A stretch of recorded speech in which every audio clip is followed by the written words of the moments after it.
नमस्कार, मैं सौरभ शुक्ला और आप देख रहे हैं न्यूज़ 18। दुनिया की नज़रें इस वक्त मिडिल ईस्ट के बारूद के ढेर पर टिकी हैं, जहां अमेरिका और ईरान के बीच तनाव चरम पर है। लेकिन इस खूनी खींचतान के बीच एक ऐसा चेहरा उभर कर आया है जिसकी भूमिका ने सबको हैरान कर दिया है। ये चेहरा है पाकिस्तान के army chief general Asim Munir का। इस्लामाबाद के गलियारों से खबर आ रही है कि जनरल मुनीर खुद को अमेरिका और ईरान के बीच एक शांति दूत के तौर पर पेश करने की कोशिश कर रहे हैं। पिछले हफ्ते इस्लामाबाद में एक बेहद गोपनीय और अहम शांति वार्ता हुई। मेज के एक तरफ अमेरिका था तो दूसरी तरफ ईरान, और बीच में मध्यस्थ की भूमिका निभा रहे थे पाकिस्तान के प्रधानमंत्री शहबाज शरीफ और खुद जनरल आसिम मुनीर। दावा किया गया कि पाकिस्तान इन दो कट्टर दुश्मनों को एक मंच पर लाकर दुनिया में अपनी कूटनीतिक थाक जमाना चाहता है। लेकिन सवाल यह है कि क्या ये कोशिश वाकई शांति के लिए थी या फिर अपनी गिरती साख को बचाने का एक नया पैतरा था, क्योंकि खबर यह भी है कि घंटों चली इस बातचीत का नतीजा सिफर रहा। यह हाई प्रोफाइल मुलाकात किसी ठोस नतीजे पर पहुंचने से पहले ही फेल हो गई।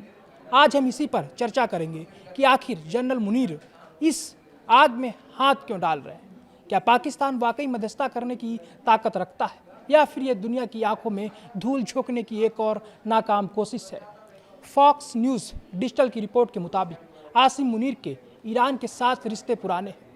जब वह 2016-17 में पाकिस्तान के मिलिट्री इंटेलिजेंस प्रमुख थे, उसी दौरान उन्होंने ईरानी सेना खुफिया एजेंसियों और IRGC के साथ संपर्क बनाए। रिपोर्ट में रिटायर्ड पाकिस्तानी जनरल अहमद सईद के हवाले से कहा गया है कि मुनीर ईरान की सैन्य और खुफिया लीडरशिप के साथ लगातार संपर्क में रहे।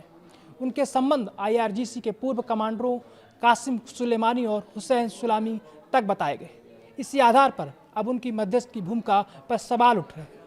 Foundation for defence of democracies के सीनियर फेलो बिल रोगियो ने बातचीत में कहा कि अमेरिका को पाकिस्तान पर भरोसा नहीं करना चाहिए।